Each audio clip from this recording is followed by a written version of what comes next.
E hoje o tema da nossa live, como vocês podem ver no título, é sobre o estado nutricional. O que nunca te contaram sobre o estado nutricional e o desenvolvimento de câncer ou até mesmo o prognóstico, o desfecho do seu tratamento se você está passando por esse tipo de tratamento, tá? Então hoje eu venho contar para vocês algumas informações, explicar melhor como que o estado nutricional ele vai impactar em tudo isso, né? Porque poucas pessoas sabem, poucas pessoas recebem essa informação na hora do diagnóstico, ou quando recebem essa informação é de uma maneira jogada, de uma maneira de que as pessoas realmente não conseguem entender a real importância daquilo, tá? Então hoje eu vou falar sobre um assunto muito importante, eu vou tentar deixar esse assunto o mais leve possível, o mais claro possível para que vocês possam estar me acompanhando, e aí as dúvidas vocês vão mandando e eu respondo ao final da live, tá bom? Então, para quem é novo e está me acompanhando, eu gostaria de me apresentar.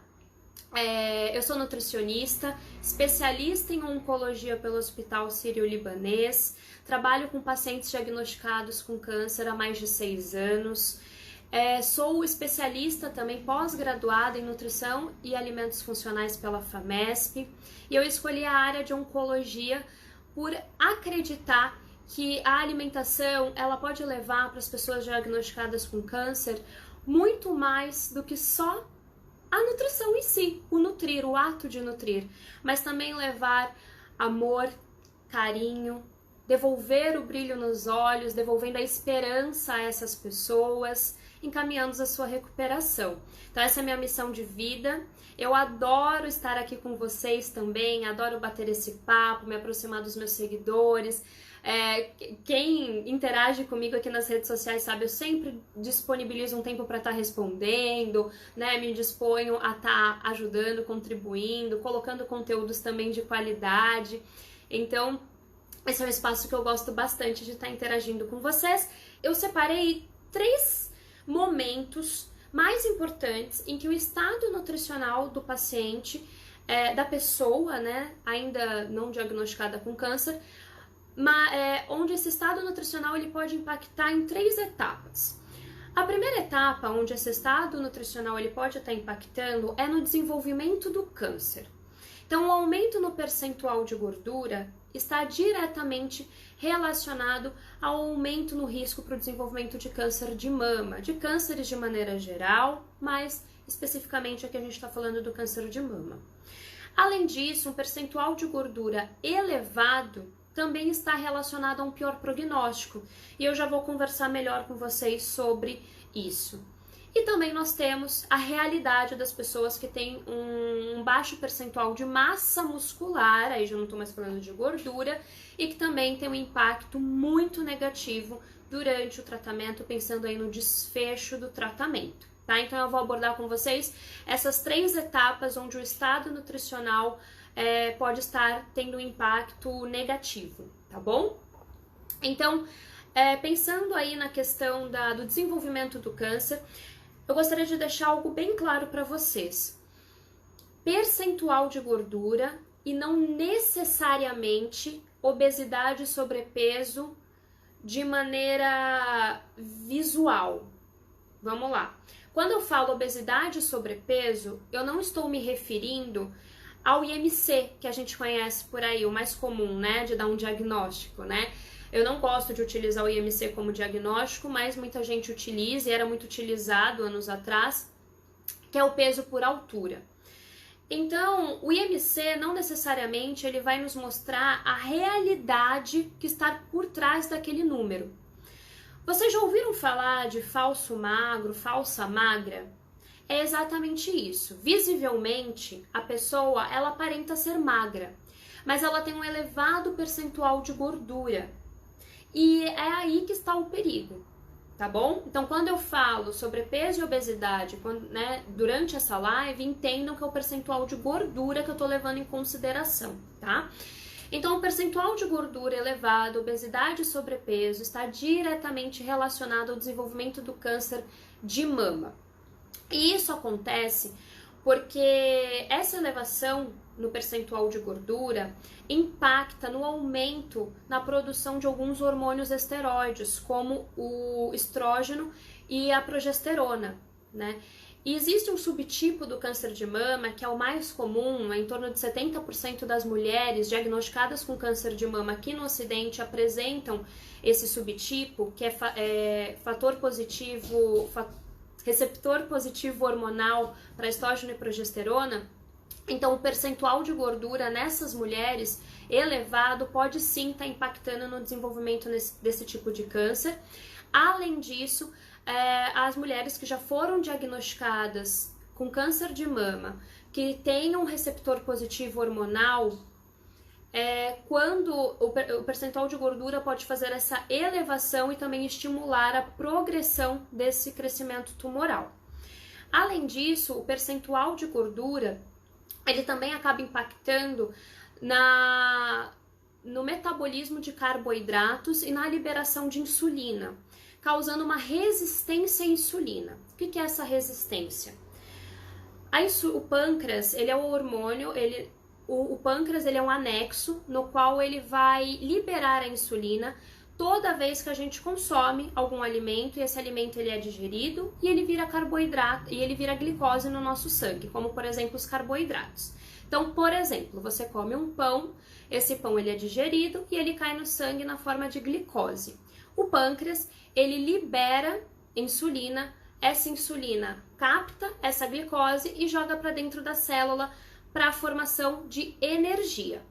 Só que dependendo, né, da quantidade de carboidrato que você come, dependendo do seu estilo de alimentação, do seu estilo de vida, esse pâncreas ele acaba sendo sobrecarregado, então ele libera insulina de maneira excessiva, se tornando um pâncreas cansado. E essa insulina, ela já não tem mais a mesma funcionalidade que antes. Então a função dela de pegar a glicose e jogar para dentro da célula já não acontece de maneira mais tão eficiente assim. Então fazendo com que a pessoa desenvolva uma resistência à insulina. E essa resistência à insulina, a hiperinsulinemia, ou seja, a insulina em excesso circulando no sangue, ela pode sim estar relacionada ao desenvolvimento do câncer de mama e o aumento no crescimento tumoral das mulheres diagnosticadas. Porque as células mamárias, elas contêm receptores de insulina. Então, se você tem muita insulina circulante, insulina em excesso, e uma insulina que não está exercendo bem o papel dela, está sem função, pode se conectar a esses receptores e estimular o crescimento aí de células cancerígenas, tá? Ou seja, mesmo em mulheres já diagnosticadas com câncer de mama, a resistência à insulina precisa ser tratada, tá? Porque não é algo a ser ignorado, porque pode estimular o crescimento do tumor já existente. Além disso, o percentual de gordura também está relacionado a uma maior inflamação. Pacientes, pessoas obesas ou com sobrepeso são mais inflamadas. Ponto, tá bom? Isso é muito importante deixar claro. Independente se os exames estão alterados ou não, se a pessoa está tendo algum sintoma ou não, pessoas com sobrepeso e obesidade são mais inflamadas. E essa inflamação, pensando num prognóstico, atrapalha o desfecho do tratamento. Substâncias pró-inflamatórias são liberadas, isso afeta o sistema imunológico, o qual trabalha de maneira exacerbada, e aqui eu gostaria de pontuar também, um sistema imunológico exacerbado é diferente de um sistema imunológico eficiente, tá? Um sistema imunológico sobrecarregado por conta dessa inflamação crônica não funciona da maneira adequada. E isso pode desencadear diversas doenças, inclusive o câncer. Além disso, essa inflamação, ela propicia a elevação de marcadores que estimulam o processo de carcinogênese, que é o processo de formação tumoral, né? Além disso, a inflamação crônica ela também aumenta a produção de radicais livres, ocasionando o estresse oxidativo. E esses radicais livres que ficaram tão famosos, né, por conta da parte da estética, então da beleza da pele, consumo antioxidantes, né, por conta do envelhecimento da pele, mas isso também acontece dentro de nós, né? Então nas células não só da pele, mas de outras regiões e órgãos. Então, esses radicais livres, quando em excesso, eles podem favorecer o envelhecimento celular e impactar na regulação do ciclo celular. E quando uma célula ela vai se multiplicar, na hora de transcrever esse DNA, um erro pode ser passado adiante, ou seja, uma célula doente, como uma célula tumoral, ela pode se replicar e aí sim formar o que nós conhecemos como tumor, tá bom? Então a inflamação, ela ocasiona isso.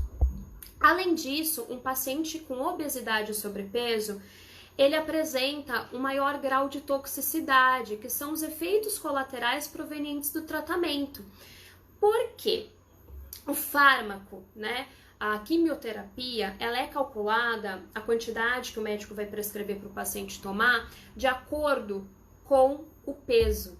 Eu lembro que eu falei no início da live que peso não necessariamente significa alguma coisa, porque a gente não sabe se é massa muscular ou se é gordura.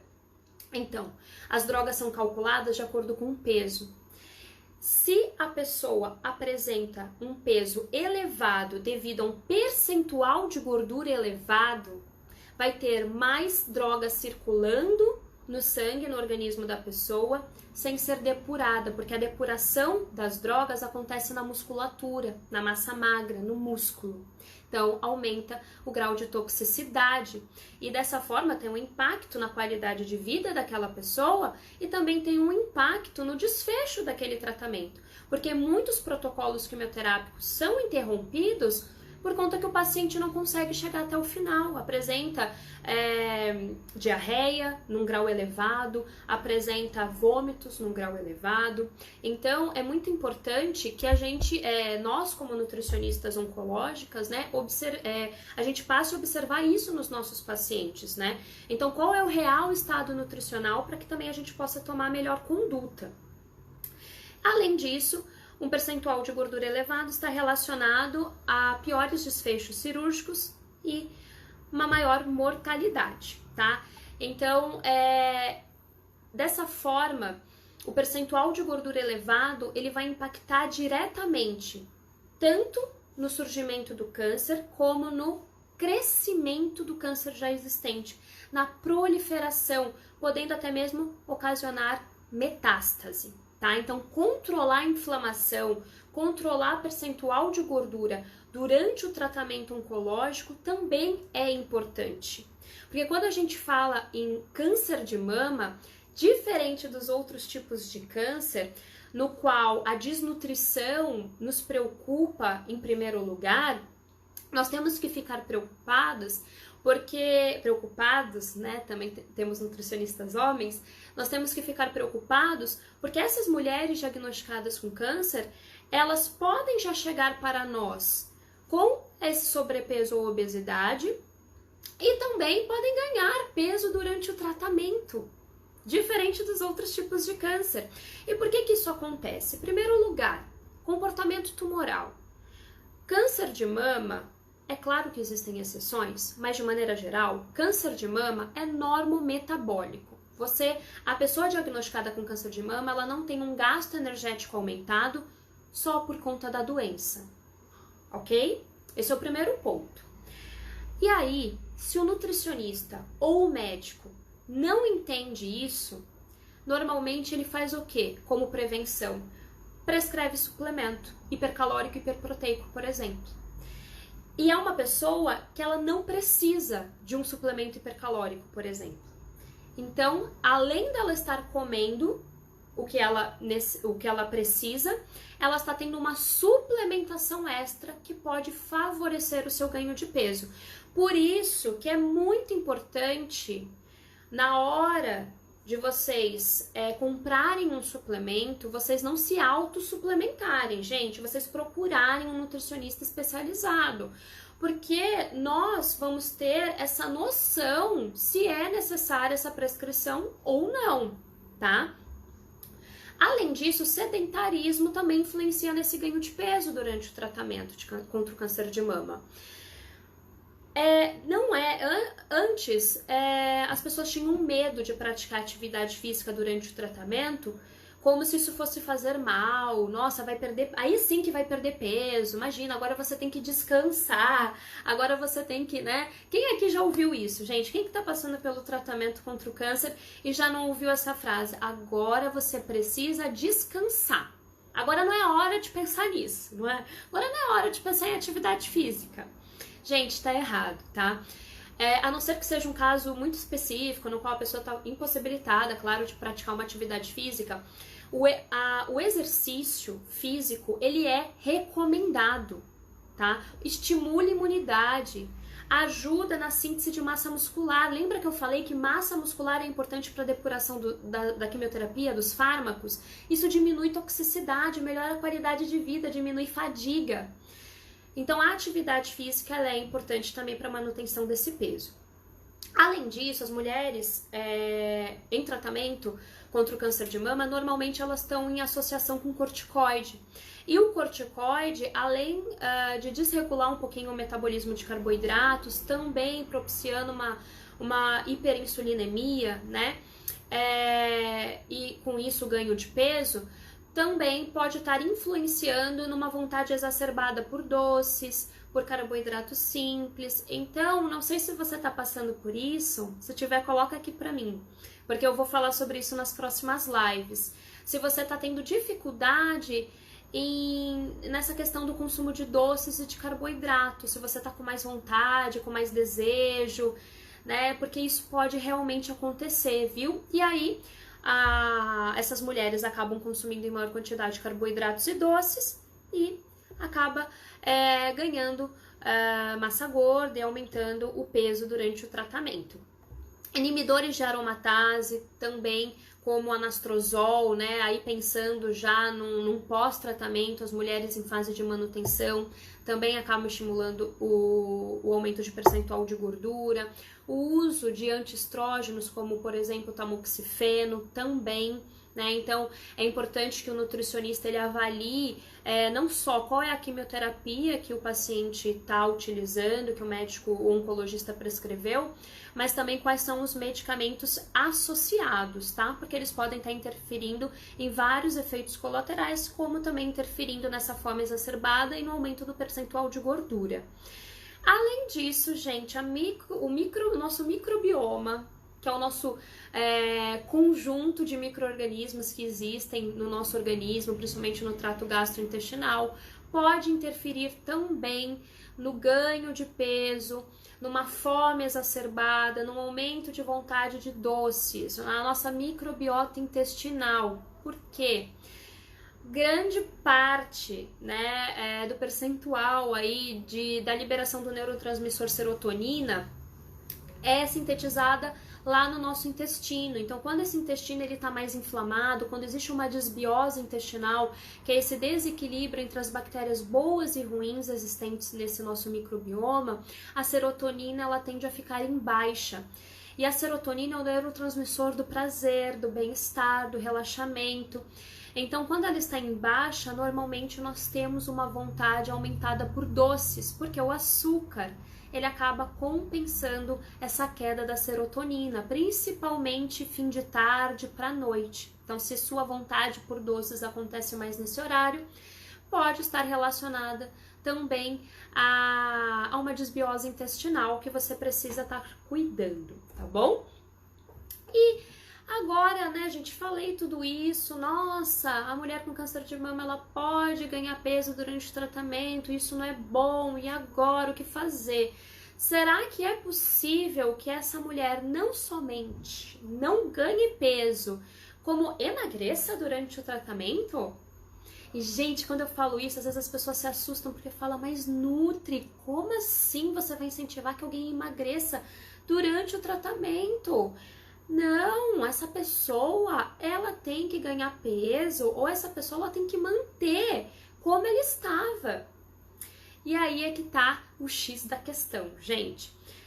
É possível fazer essa pessoa, essa mulher, não ganhar peso durante o tratamento a partir de uma alimentação saudável, a partir do conhecimento do comportamento tumoral, a partir do conhecimento dos medicamentos associados à quimioterapia, a partir do estímulo à atividade física, a partir de um sono adequado e também entendendo o comportamento alimentar daquela pessoa, não é? Porque antes do diagnóstico do câncer de mama, aquela mulher, ela tinha hábitos alimentares. Às vezes o nutricionista esquece disso e foca somente ali no tratamento. Não, gente, ela tem um contexto de alimentação.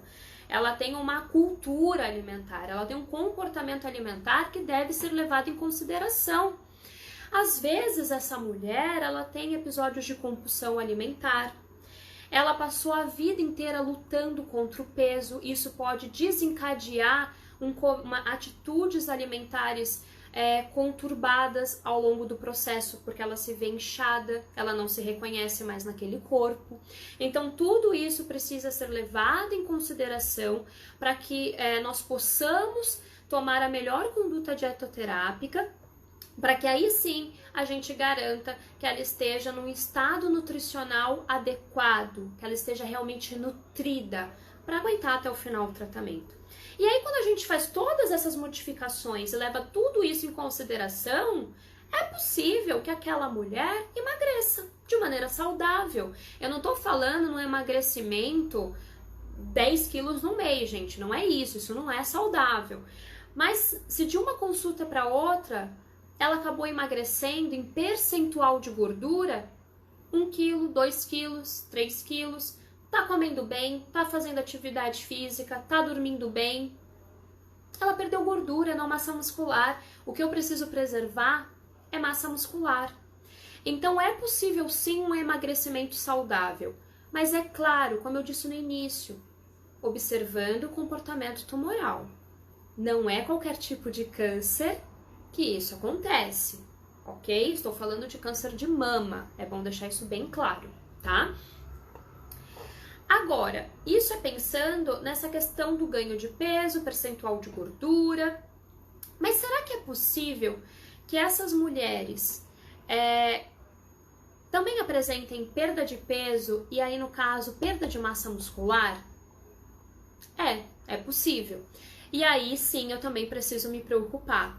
Então, não sei se vocês estão percebendo isso no decorrer da nossa live, mas o estado nutricional, ele tem impacto direto no tratamento. E o nutricionista que acompanha vocês precisa estar sempre por perto, sempre observando qualquer relato de vocês, qualquer mudança corporal. Por quê? De um ganho de peso pode ir para uma perda de peso não saudável e perda de massa muscular, e isso também não é bom. Então, assim, gente, a perda de peso, ela acontece, ela é prevalente. É algo que a gente precisa também levar em consideração. E durante o tratamento contra o câncer de mama, isso não é tão incidente, mas pode acontecer, né? Então, e por que isso acontece? Isso pode acontecer porque o nutricionista ou a própria pessoa, caso essa pessoa não passe em acompanhamento nutricional, subestimou as suas necessidades nutricionais, né? Subestimou a sua necessidade energética e proteica. Então, a pessoa, ela pensa, puxa, já que eu vou ganhar peso, né? Todo mundo fala que eu vou ganhar peso durante o tratamento, então eu já vou controlar a boca, então emagrecer, né? Para que eu não ganhe peso durante o tratamento, para que eu não engorde. Hoje eu estava conversando, inclusive, com uma paciente minha sobre isso, que ela estava com esse medo. E aí eu conversei, expliquei tudo isso a ela, porque se você não faz um acompanhamento nutricional, você subestima o que você precisa também das suas necessidades nutricionais diárias, você pode acabar emagrecendo e perdendo massa muscular. E isso é perigoso. Então é muito importante um suporte nutricional adequado. Além disso, as toxicidades, quando exacerbadas durante o tratamento oncológico, também impedem essa mulher de estar se alimentando adequadamente, né? Então, uma diarreia, vômitos, náusea, alteração de paladar, mucosite, né, que são as feridas na boca, tudo isso pode atrapalhar a ingestão alimentar. E aí, essa perda de peso ela pode acontecer não por conta de um processo de reeducação alimentar que eu trouxe para vocês, mas por conta de uma baixa ingestão, né? Então, isso também é perigoso, é necessário observar se isso está acontecendo com você, tá? Um outro ponto também que pode influenciar nessa perda de massa muscular é em caso de metástase, né? Então, o crescimento tumoral e um avanço para outras regiões, para outros órgãos, né? Um tumor ativo, ele pode estar realmente influenciando aí na perda de massa muscular, tá? Então, esses 3 fatores, eles devem também serem observados justamente para que o nutricionista consiga intervir de maneira preventiva, tá bom? Então, depois desse nosso bate-papo, eu gostaria muito que ficasse claro na cabeça de vocês que não existe um padrão ideal de alimentação, uma suplementação ideal durante o tratamento oncológico. Não existe uma dieta de gaveta, uma conduta padronizada. É muito importante levar em consideração a individualidade física, comportamental, biológica de cada pessoa e também o comportamento tumoral do câncer que aquela pessoa foi diagnosticada, para que aí sim uma conduta nutricional seja efetiva e o paciente possa se beneficiar disso, porque uma conduta nutricional mal aplicada pode não somente prejudicar a sua qualidade de vida durante o tratamento oncológico, como também estimular para que você tenha um pior desfecho no tratamento, um pior prognóstico, tá bom? Então, isso realmente é muito sério e deve ser levado em consideração.